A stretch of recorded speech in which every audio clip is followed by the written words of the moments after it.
Bem, pessoal, vamos lá, vamos começar então. Módulo 07, Princípios de Ótica Geométrica, página 26, todo mundo. Vamos começar. Então, a gente vai estudar toda a parte de ótica, a gente vai estudar a reflexão da luz, seja ela em espelho plano, seja ela em espelho curvo, que a gente chama de esférico, a gente vai estudar as lentes, né? Ou seja, a refração das lentes, todo tipo de que envolva feixes de luz aqui, a gente vai estudar nessa parte de ótica, tá bom? A aula de hoje são os princípios da ótica, então é a base da base para daí a gente começar a estudar espelho e depois lente. Bem, definição, o que são os raios de luz? A gente representa o caminho de uma luz por segmentos de reta orientados. Então, cada raio vai ter o seu segmento de reta, aqui as 7 cores do arco-íris, né? E cada cor é um raio de luz diferente, que depende da frequência da onda eletromagnética, mas isso lá para frente a gente vai ver. Tá? Quando eu tenho vários raios de luz, a gente chama esse conjunto de raios de luz de pincéis. E esses pincéis têm 3 formas possíveis. A primeira delas é esse cone que está abrindo. E esse cone que abre, o raio de luz que sai em várias direções, vai abrindo, a gente chama de pincel cônico divergente. A palavra divergente significa que está se espalhando. Então, os raios de luz estão ficando cada vez mais longe um do outro. Existe também aquele pincel cilíndrico, que é quando o raio de luz ele não se espalha e nem se aproxima. Tá? Eles são paralelos entre si. Exemplo, uma canetinha laser faz um pincel praticamente cilíndrico. E para finalizar, além de eu ter um pincel que abre, eu tenho um pincel que fecha os raios de luz. Então, quando a luz passa, a luz que chega paralela, passa por uma lupa, essa lupa, que é uma lente convergente, a gente vai estudar lá para frente, ela fecha esses raios de luz. E daí aqui vai ser o pincel cônico convergente. A palavra convergente vem de convergir para um ponto, que a gente vai ver lá na frente, é o ponto focal. Tá? Então, pincel cônico divergente é um cone abrindo, pincel cilíndrico são raios paralelos, e o cônico convergente é um pincel que está fechando os raios até na direção de um certo ponto. Bom, tirem um print e vamos para o próximo slide. Pessoal, qualquer dúvida, me falem, hein? Por favor. Ok, vamos lá então. Segundo slide. Fontes de luz. Eu tenho a fonte que a gente chama de primária, que são aquelas que emitem luz própria. Exemplo, uma canetinha laser, ou então o sol, fogo, enfim, tem inúmeros, né, exemplos de fontes de luz primárias, aquelas que emitem luz própria. Secundárias são aquelas que refletem a luz, que a gente só consegue enxergar porque luz veio de um outro local, de uma outra fonte primária, incidiu nesse objeto e esse objeto refletiu a luz. Exemplo, vocês, a Terra, a Lua, a cadeira, a parede, enfim, tudo aquilo que não emite luz própria, ok? Na fonte de luz primária, a gente divide ela em 2 tipos. Somos o passarinho? Exato, somos o passarinho, isso mesmo. A gente é uma fonte de luz secundária. Eu achando que tinha luz própria, a tua mãe te enganou. Sabe essa coisa que, filho, você tem luz própria, nada a ver. Não, quer dizer, na verdade, assim, você emite onda eletromagnética, mas não é luz no visível, tá? Mas emite um tipo de radiação de onda eletromagnética, que é o infravermelho, porque o seu corpo está quente. Mas luz visível, não. Luz visível, não. Bem, a fonte de luz primária, então, ela é dividida, acho que fui tapeado, em incandescente, que são aquelas fontes que geram luz por processos que envolvem alta temperatura. Pessoal, mas é alta temperatura mesmo, acima de 450 graus Celsius, tá? Exemplo, aquelas lâmpadas que são incandescentes, né, lógico, o fogo, o sol, processos que envolvem alta temperatura para emitir luz. E, no contrário, ao invés de incandescente, que é o processo que usa essas altas temperaturas para emitir luz, a luminescente não. Então, gera luz por processos que não envolvem altas temperaturas. Mas quais são os processos? Daí tem vários. Mas o importante se não é por causa da alta temperatura, a gente chama de luminescente, ok? Então, primária emite luz própria, incandescente, ela emite essa luz por causa da alta temperatura, luminescente emite a luz por algum outro motivo que a gente vai ver agora. Ok? Bem, a incandescente é só isso, não tem nenhuma subdivisão. Agora, a luminescente, sim. A luminescente, a gente tem lâmpadas fluorescentes, são aqueles que emitem luz quando estão sob a ação de uma causa excitadora. Sabe aquelas lâmpadas que a gente chama de lâmpada fluorescente, exatamente por isso? Aquelas lâmpadas da sala, que são aqueles tubos grandes. Aquilo de lá, enquanto os elétrons estão passando ali, estão excitando o gás e tudo mais, tem luz. Na hora que eu vou na tomada e desligo, ela para de emitir luz. A gente chama de lâmpada fria também. Mas o que acontece? Enquanto tem os elétrons passando, ela emite luz. Se eu corto, eu cesso esses elétrons passando, ela para de emitir luz. Isso é fluorescente. Tá? Ela só emite luz enquanto sob a ação da causa excitadora, que são os elétrons passando ali. Já, então, ó, essas lâmpadas frias, né, que eram as que consumiam menos das incandescentes, agora, a fosforescente, ele emite luz mesmo depois de um tempo que não tem mais a causa excitadora. Exemplo, tem umas camisetas onde você desenha com a canetinha laser e ela fica brilhando por um tempo. Ou então isso daqui é o relógio analógico, aquele relógio de ponteiro. Normalmente nesses ponteiros tem um pouco de fósforo, um pouco de agente fosforescente, que daí você apaga a luz do quarto, olha no relógio e ainda está enxergando que horas são e fica brilhando por um bom tempo. Outro exemplo bom de fosforescente são aquelas estrelinhas que a gente coloca no teto do quarto, que todo mundo quando criança teve, e tem alguns controles de TV, exato, que na hora que tem luz no quarto, ele está como se fosse carregando, entre aspas. Na hora que você apaga a luz do quarto, você acaba vendo os botões. O botão brilha por um tempo, exato. Ou então aquelas estrelinhas do quarto, sabe, que toda criança tem e todo mundo nega que teve. Então, aquelas estrelinhas do quarto que na hora que a sua mãe apagava, o teto ficava todo estrelado. Exato, esse mesmo. Então, fosforescente, ele brilha mesmo depois que eu cesso, que eu corto a causa excitadora. E aqueles tubinhos que tem em festa, vou falar dele agora, não sei se no próximo ou no outro, tá? Nunca tive, nunca teve, né? Todo mundo nega que teve isso. Essa, essa camisa aqui, ó, também. Aquelas pulseiras, exato. Mas aquelas pulseiras vai ter um outro processo. Pois às vezes quando eu apago a luz fica um pouco claro ainda. Exato. Dependendo da camisa, sim. Exato. Eu não, mas sempre quis. Nego não, eu tinha. Pois é, viu? Eu também tinha. Ó, ok, então a luminescente é dividido nesses dois tipos, mas eu vou adicionar mais dois aqui para vocês. Por quê? É difícil ver um livro falando desses outros dois, mas eles existem, tá? Então, vamos comentar sobre os outros dois. O líquido fosforescente das pulseiras é tóxico, ele não deve ser ingerido de jeito nenhum, tá? Mas não é tóxico, depende da definição de quão mal vai fazer, tá? Ele faz mal, mas não pode cair na pele, você vai limpar e não tem problema nenhum, que você não pode ingerir. Então, ó, o luminescente tem mais um, que é o quimioluminescente. Ele emite luz por causa de uma reação química, que é o que todo mundo estava falando aí, ó. Aquelas pulseirinhas de balada de rave, tá? E quando você vai na rave, eles dão, você fica loucão lá com aquelas pulseirinhas dançando. E mercúrio, aquelas lâmpadas de mercúrio são incandescentes, elas brilham por causa da alta temperatura. Tiago Saldanha, essas luzes também são de emergência, esses tubinhos, você estrala, exato, você quebra, começa a reação química e daí ele fica brilhando por horas, tá?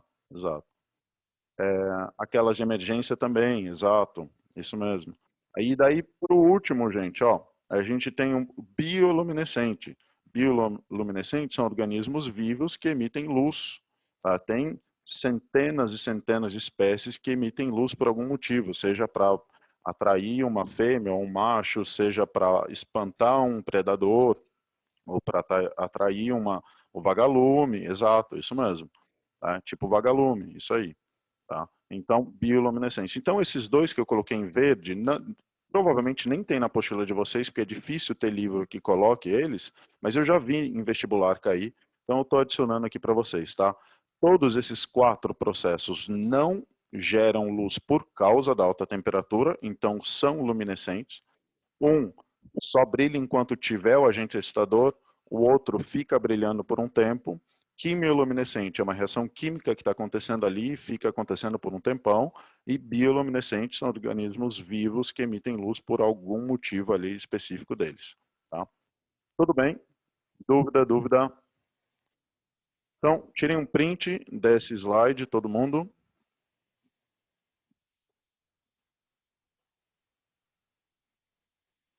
Print, vamos lá. E vamos continuar.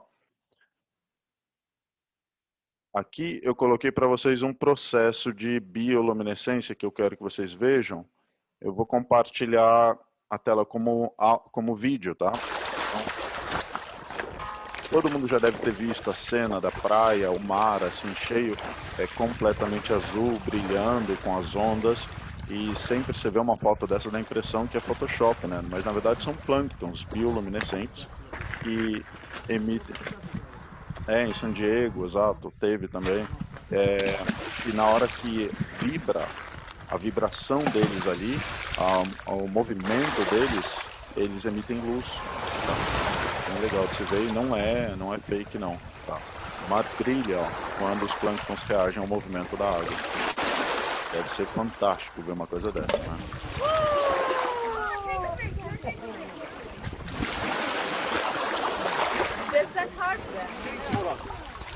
Então, esse é um exemplo de bioluminescência. Teve há pouco tempo atrás uns surfistas que foram numa praia à noite e tinha plânctons, eles fizeram uns vídeos bem legais. Ok, deixa eu tirar do vídeo. Beleza. Agora, vamos para os meios. São 3 tipos de meios. E as auroras boreais, não, auroras boreais são por outro fenômeno, tá? É a passagem, a excitação de... Quando eu mergulhei na água, foi meu corpo inteiro brilhou. Ah, que legal, nossa, você chegou a ver isso pessoalmente? Que show. Eu vi isso na Ilha do Cardoso, muito lindo. Que legal, Giovana. Nossa, eu gostaria de ver isso pessoalmente, deve ser fantástico. O vagalume também, o vagalume também é bioluminescente. Tá? Ok, vamos lá. Tipos de meios. Eu tenho o meio que a gente chama de meio transparente. Ele permite a propagação da luz através de si, segundo trajetórias regulares. Ela permite uma visão nítida dos objetos. Pessoal, o meio transparente, quando a luz tenta passar por esse meio, ela passa e ela, vamos dizer assim, ela não entorta. Ou seja, se eu estiver aqui olhando para o objeto que está lá atrás, eu vejo ele com perfeição.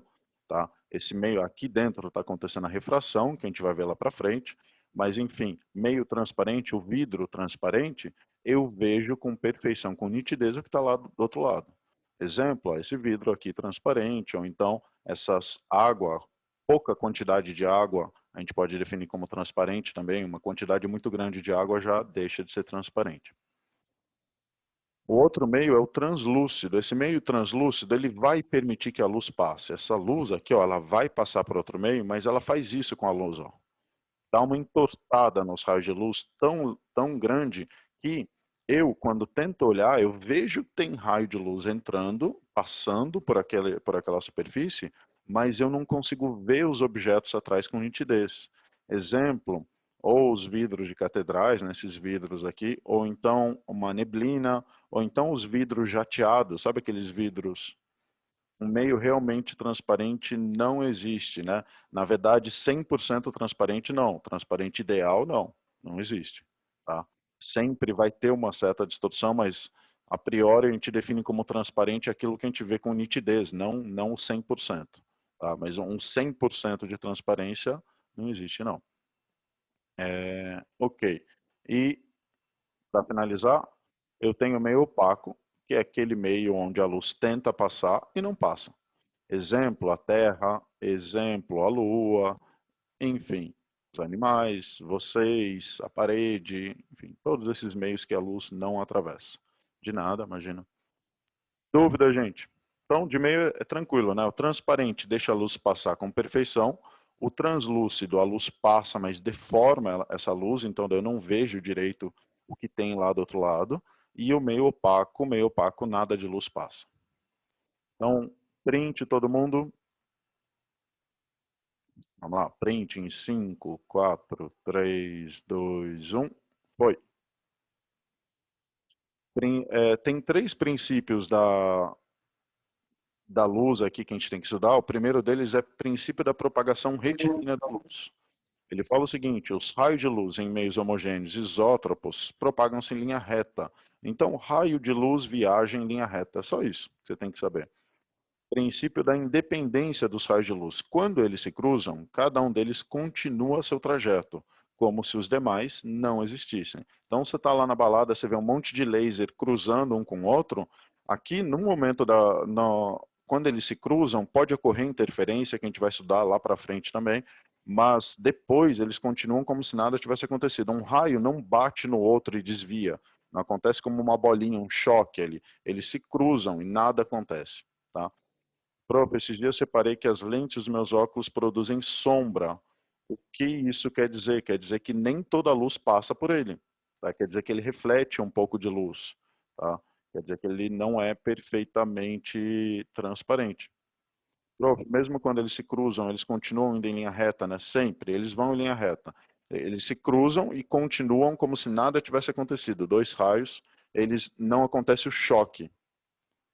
Esses lasers dão dor de cabeça, não dão nada, imagina, é super legal. Ó, de nada. E para finalizar, é a música que dá dor de cabeça, não é o laser. A reversibilidade dos raios. A trajetória descrita para um raio depende do sentido de propagação. Ou seja, se eu tenho um raio de luz vindo numa direção, ó, como esse aqui, e foi para lá, veio da direita, bateu no espelho e foi para a esquerda, ele pode muito bem voltar. Então, o raio de luz que vai, volta, ele é reversível. Exemplo, se eu estiver olhando para o olho de uma pessoa, uma propagação direta do raio de luz, essa pessoa consegue muito bem enxergar meu olho. O raio de luz está vindo, ele pode estar voltando também um outro. Tá? Então, mesmo caminho que um raio fez, o outro pode fazer. Reversibilidade, ele é reversível. Então, raio de luz se propaga em linha reta, eles, quando se cruzam, depois que se cruzam, eles continuam como se nada tivesse acontecido, e o raio que vai, ele volta. Simples assim. Tá? Então, são 3 princípios bem tranquilos, o nome só que é mais chato do que a ideia deles em si. Print, pessoal, e estamos quase acabando. Ok, vamos lá então, próximo slide. Uma das aplicações do princípio de propagação retilínea da luz é a câmara escura de orifício. Essa câmara escura, ela tem um orifício e raio de luz que sai dessa árvore aqui, do objeto, atravessa esse orifício, e notem que raio de luz viaja em linha reta, né? Que foi o primeiro princípio ali que a gente comentou. Isso significa que esse raio vai bater lá embaixo. E o outro raio que sai da base dessa árvore vai bater lá em cima. Isso significa que a imagem que vai ser criada aqui dentro dessa câmara escura de orifício, olha como ela vai estar. Ela vai estar assim, de ponta cabeça, invertida, porque o raio de luz viaja em linha reta, ok? Princípio da propagação retilínea da luz. E daí com isso aqui, e pessoal, isso aqui acontece no nosso olho, tá? O nosso olho é exatamente uma câmara escura de orifício, onde se forma a imagem é a retina, e aqui é a lente, que é o cristalino. E a imagem é de ponta cabeça. Daí você fala, professor, mas eu não vejo de ponta cabeça. Que bom que não, isso é que o seu cérebro pega essa imagem e vira. Ele vira a tua imagem e você vê normal, ok? Mas o seu olho recebe a informação de ponta cabeça. A máquina fotográfica também é a mesma ideia. Essa daqui foi a câmera escura de orifício, gente, foi a primeira máquina fotográfica que criaram, né? Onde tinha um furo numa tenda, era um quarto completamente escuro, tinha um furo num tecido, e esse furo no tecido mostrava numa parede a imagem de ponta cabeça do skyline da cidade, que nem era uma cidade, né? Era só uma paisagem. Bem, Para que serve isso aqui? Semelhança de triângulo. Eu tenho dois triângulos semelhantes, eu tenho a altura do objeto, distância do objeto, altura da imagem, distância da imagem. Eu vou apagar essa minha seta, porque está comendo aqui, ó, pelinha, ok. E daí eu posso fazer semelhança de triângulo. I sobre O, pelinha sobre P. Pronto, tem uma síndrome que as pessoas veem de cabeça para baixo. Isso tem a ver com o cérebro ou com o cristalino? Não, tem a ver com o cérebro. E o cérebro não desvia a imagem, tá? É o cérebro. A gente costuma falar que não é o olho que vê, é o cérebro. O olho, ele pega uma informação e joga para o cérebro, mas se o cérebro não trabalhar essa informação, a pessoa não vê. Então não é o problema no olho dela, não, tá? É um problema no cérebro que não consegue organizar essa informação e desvirar essa imagem, tá bom? De nada. Ok, então a câmera escura de orifício vai ser uma semelhança de triângulo, hein? Ó, o que eu fiz? A altura desse carinha dividido pela altura desse outro. E daí eu faço a mesma sequência. Distância desse aqui dividido pela distância do outro. Simples assim, tá? Semelhança de triângulo. Exemplo, câmera fotográfica, olho humano. Bem, sombra e penumbra. A ideia de sombra e penumbra, tem aquele negócio que a gente inverte as imagens, que na real é mesmo tudo invertido, né? Exato. É tudo invertido, isso mesmo. A gente vê tudo invertido. Exemplo, eclipse do sol, da lua, sombra no chão. Pessoal, sombra é ausência de luz. Penumbra é aquela região que tem um pouco de luz, mas não tem muito e não tem zero de luz também. Tá? Então, aqui ó, no eclipse, a gente está vendo nessa pontinha que eu tenho sombra, onde eu tenho zero de luz. Aqui na região, tanto de cima quanto de baixo, eu tenho penumbra. E lá em cima eu tenho região de muita luz, em cima e embaixo. Tá? Eu vou até pausar o a imagem aqui, pronto. E daí vocês quiserem tirar um print agora, ó, porque daí está com a sombra, a penumbra e a região de luz aqui. Então, print nesse momento, vamos lá. Ok. Bem, a ideia de cor, gente. A luz solar, ela é formada pela luz branca, né, que na realidade é uma infinidade de cores misturada e a mistura de tudo dá branco. A cor de um corpo não é só característica, ela depende da luz que ilumina ele. Eu, quando vejo um objeto, para eu ver aquele objeto naquela cor, depende da luz que chega naquele objeto. Se eu mudar a luz, eu posso ver ele de outra cor. Tá? Quando um corpo constituído de pigmentos puros, recebendo a luz branca, apresenta-se verde, significa que todas as cores que compõem a luz branca, o corpo absorveu todas e só refletiu a verde, que foi refletida para os nossos olhos. Se o corpo não absorve cor nenhuma, a gente vê ele branco. Se o corpo absorve todas as cores, a gente vê ele negro. E daí aqui eu tenho um vídeo, peraí, deixa eu pausar. Aqui eu tenho um vídeo, vou passar em modo vídeo aqui para vocês, de uma pessoa que vai fazer uma pintura, e aqui estão todas as cores, ó, a gente está vendo com clareza, o branco, o rosa, o verde, o vermelho, o azul, amarelo, isso aqui eu não consigo ver, porque o vídeo, a qualidade não é tão boa. Daí ela vai fazer a pintura, mas ela muda a cor Painting do challenge. ambiente, ela coloca uma So I'm cor going to vermelha, try to tipo make a decent aquela cor de, painting without knowing the true colors of the paints de I'm gonna use. The keyword is try, um and quarto para this looks fotografia, para difficult, so fotografia let's do it. antiga, né, aquelas com I'm trying to filme, find a e blue daí ela for vai the fazer a sky, but pintura these olhando all para isso look aqui. blue.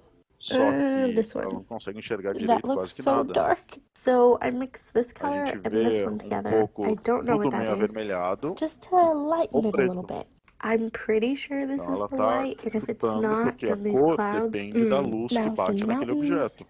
Okay, Um I objeto hate that branco, mountain. se a luz que bate I nele é think branco, eu vejo ele this branco. is green. Mas se a luz for Yes. amarela, eu vejo ele amarelo. Some yellow.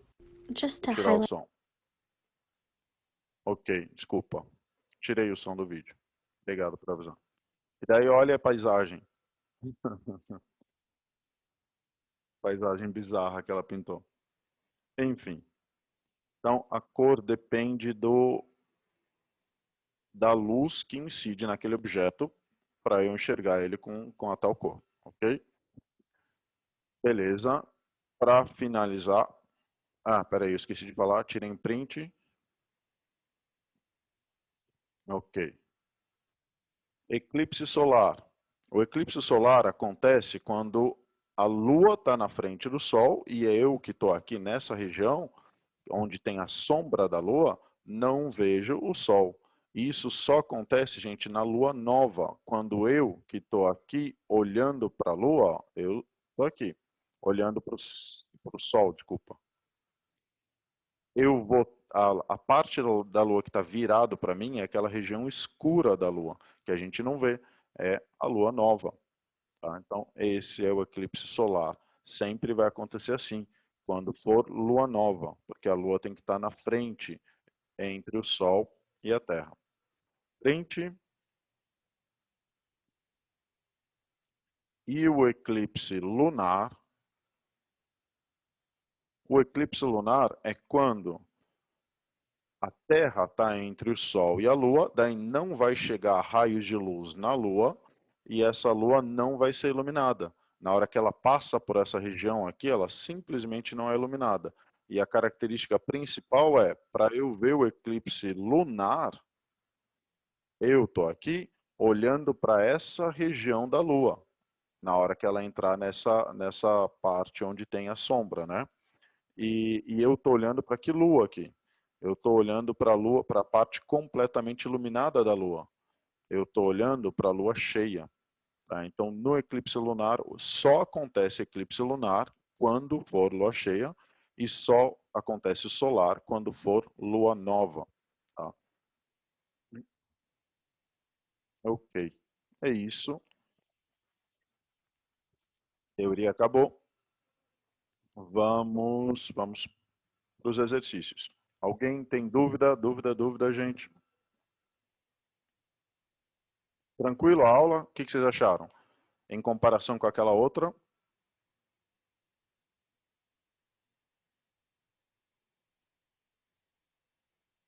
Maravilha, né?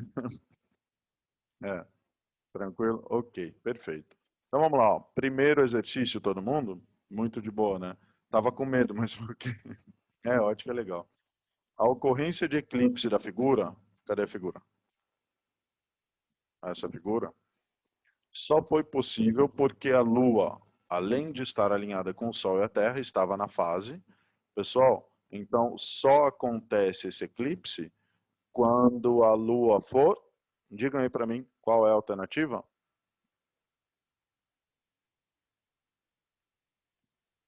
Perfeito, Gisele, Bernardo. Ó, pessoal, olhem para a Lua aqui. Eu vou desenhar a parte iluminada da Lua. A parte iluminada da Lua é essa aqui, né? É na frente do Sol. E eu que estou aqui não estou vendo a parte iluminada da Lua. Estou vendo a parte que está escura da Lua, tá? Então, não pode ser Lua cheia. Tem que ser a outra. O eclipse total anulado do Sol ocorre na fase de Lua nova, tá? Então, a alternativa certa, a letra C. É Lua nova que acontece. O eclipse lunar que acontece na Lua cheia, tá? É só ou nova ou cheia que acontece. Não acontece nem na crescente nem na minguante. Porque crescente ou minguante significa que a Lua está do lado. Ela não está nem na frente nem atrás. Na frente do Sol é a nova e atrás do Sol é a cheia. Tá bom? Ok, perfeito. Então, letra C. Vamos continuar. Segundo exercício. Em certo dia ensolarado, às 16 horas, um estudante colocou na posição vertical uma régua de 30 centímetros e mediu o tamanho de sua sombra projetada no solo horizontal, 20 centímetros. Naquele momento, ele verificou que o tamanho da sombra de um pinheiro alto é de 12 metros. Pode-se estimar a altura do pinheiro em... Ele quer saber quanto é a altura do pinheiro. A coisa mais importante aqui, gente, é o raio de luz que está vindo do Sol, ele percorre e ele chega numa direção igual, tanto aquele que passou pela régua quanto aquele que passou pelo pinheiro. Então, ó, do pinheiro eu tenho a altura dele e a sombra dele. Da régua eu tenho a altura da régua e a sombra da régua. E notem que esses dois triângulos aqui, eles são o quê? Semelhantes, tá? Eu tenho na horizontal e essa reta inclinada de forma igual para os dois. Então, eu posso fazer semelhança de triângulo. A semelhança que eu escolhi é, ó, Hzinho dividido por Hzão, e daí eu tenho que fazer a mesma sequência depois. S do carinha pequeno dividido pelo S do carinha grande. Simples assim, tá? Altura do pequeno dividido pela altura da grande, base do pequeno, base da grande. Tá? Você escolhe a relação de triângulo que você quiser. Se você quiser começar com Hzão, pode, sem problema nenhum, tá? Você que define. Então, Hzinho vale 30 centímetros, Hzão é o que eu quero descobrir. O S, a sombra, o S', a sombra dessa régua, é de 20 centímetros e a sombra do pinheiro 12 metros. Então, é só multiplicar tudo isso em cruz, né? Vai ficar H igual a 12 vezes 30 dividido por 20, e isso vai dar 18 metros, alternativa certa, letra B. Fica 12 vezes 3, 36, dividido por 2, 18. Então, 18 metros. Dúvida, gente? Normalmente, nessa parte da matéria, se cai algum exercício com conta, é semelhança de triângulo, tá? Porque, por enquanto, na ótica aqui, não tem nada além de semelhança de triângulo para fazer conta. Lá para frente vai ter, mas por enquanto não. É só semelhança de triângulo. Pergunta de uma colega de vocês, eu não teria que transformar o metros em centímetros? Ó, você poderia, mas olha só, esse cara aqui, o 30 que eu coloquei, está em centímetros. E esse 20 também está em centímetros. Deixa eu cortar esse cara aqui. E o 12 eu coloquei em metros. O centímetro de um lado com o centímetro do outro, corta. Esse centímetro corta com esse. E sobra como resposta quem? Metro. Tá bom? Então, nessa parte da matéria, é só você saber que se você colocar de um lado uma unidade, do outro você coloca a mesma, e essa unidade que você colocou corta. Vai sobrar só a outra. No caso, sobrou só esse 12 metros aqui. Tá bom? Mas você poderia ter colocado tudo em centímetro ou tudo em metro também. Tá? É só que eu já sabia que esse cara com esse ia cortar o centímetro, e daí ia sobrar só aquele que eu já tinha colocado em metro. Tá? Mas tá certo? Tem que ficar de olho nas unidades, sim. É que quando é uma relação, a gente normalmente acaba cortando as unidades, tá bom? Quando for uma fórmula só, daí a gente tem que ficar de olho nas unidades. As marés estão relacionadas com esse fenômeno da lua nova e da lua cheia? Estão relacionadas com o fenômeno da lua nova e da lua cheia. E também com o posicionamento da Terra em relação ao Sol também. E esses dois fatores juntos geram maré altíssima e tudo mais. Tá? Por isso que a maré nunca é no mesmo horário todo dia, né? Sempre vai se afastando 5 minutos, se não me engano. O Enem ótica cai sim, tá? Bem, segundo exercício, print todo mundo, vamos para o terceiro. Se uma câmera escura de orifício for apontada para um objeto, a imagem do objeto formada no interior da câmera será invertida, como mostra a figura. Então, ó, aqui está um objeto F, o raio de luz passou pelo furinho e ficou um F de ponta cabeça lá. A formação dessa imagem invertida se deve ao fato... E aí, gente, por que essa imagem fica de ponta cabeça lá? Perfeito, Tati. Perfeito, Gisele. Tiago, Célia, perfeito, isso mesmo. A imagem fica de ponta cabeça porque a formação de sombra e penumbra, além de projeção de imagens nítidas no fundo de câmeras escuras, são evidências do quê? Do princípio de propagação retilínea da luz. A luz se propaga em linha Então, reta. numa câmera escura, a imagem é formada, ela é uma imagem invertida e menor. Peraí, tem alguém falando comigo? Desculpa, não ouvi. Estava falando comigo? Não? Ok, tá. Então eu vou... Porque ele tá indo aqui e Tá, aí se eu propaga de maneira retilínea. tô tentando mutar, pessoal. Eu acho que eu dei mute agora, gente. Peraí. Tá. Então, ó, Raio de luz viaja em linha reta, passa pelo furinho e fica lá de ponta cabeça essa imagem criada. Ok? Então, letra A, princípio da propagação retilínea da luz. Dúvida, dúvida?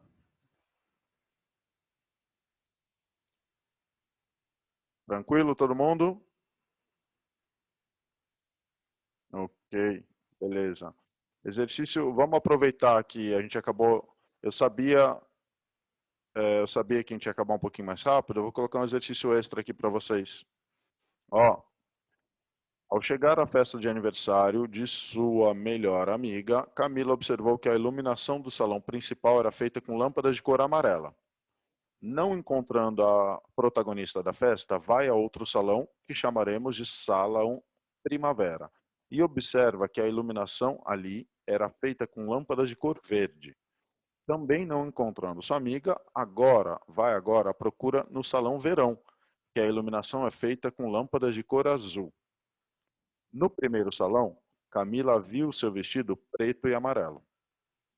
No segundo salão, preto, e no terceiro, preto e azul. Nessas condições, qual seria a visualização da Camila se tivesse seu vestido iluminado por luz na cor branca? E aí, gente?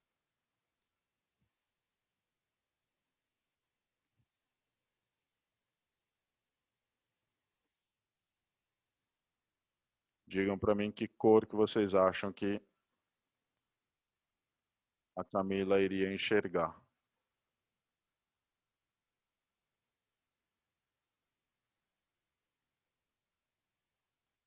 Perfeito, Vitor. Isso mesmo. Ó, no salão principal, que era iluminado por luz amarela, ela viu a sua roupa preta e amarela. Qual a resposta da 3? Letra A. Ó, tira um print rapidinho. Letra A, a resposta da 3. Ok? Beleza. De nada. No salão primavera, ela, que era iluminada com a luz verde, ela não vê cor nenhuma na sua roupa. E no salão verão, que era iluminado pela luz azul, ela vê azul e preta. Prof, se o objeto tiver a uma distância igual à do fundo de uma câmera escura, ou seja, P' igual a P, terá o mesmo tamanho do objeto? Perfeito, Bárbara. Exato. Isso mesmo, vai ter exatamente o mesmo tamanho. Imagem e objeto vão ter o mesmo tamanho. Então, ó, no salão iluminado pela luz amarela, ela vê preto e amarelo. Isso significa que esse cara aqui não é nem branco, nem amarelo. Na primavera, com luz verde, ela não vê nada. Isso significa que esse cara não é verde e esse aqui também não é verde. É perfeito, Célia, essa alternativa mesmo. No salão verão, ela vê azul e preto. Significa que esse preto, ela não é azul nem branco. Então, resolvendo isso aqui, se eu tenho luz branca, ela vai ver azul e amarelo. Letra D como resposta final. Ok? Só um exercíciozinho divertido aí para completar a matéria que a gente viu, que a gente não falou sobre cores em exercícios, tá bom? Pessoal, até semana que vem. Espero que essa aula tenha sido mais de boa, que vocês tenham tirado o trauma que vocês tiveram na outra semana. E obrigadão a todos. Tchau, gente. Tchau. Tchau, Samira. Bom final de semana. Mariana, Bárbara. Falou, Thiago. Abraço. Gabi, Sofia, Mariana, beijo.